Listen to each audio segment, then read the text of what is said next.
today I'm going to be reviewing these little magnets, and it comes with mini magnets, and they actually stick to each other pretty well. We're going to actually test some together. It actually sticks on one side, and then there's like a magnet on the other. So you can like stick these on the wall and stuff too, which is actually very convenient. Like, so I'm going to stick this to paper.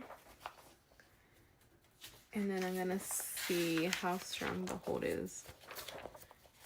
Okay, I did the test and it was able to stick to about, well, I fell off now, but it can barely hold 14 pages, just to let you know now. So that lets you know like the potential it has. I think it'd be best to use like 1 or 2 single sheets. No more than that, honestly. But it can barely hold 14, just letting you know. So at least now you know like how strong it could be.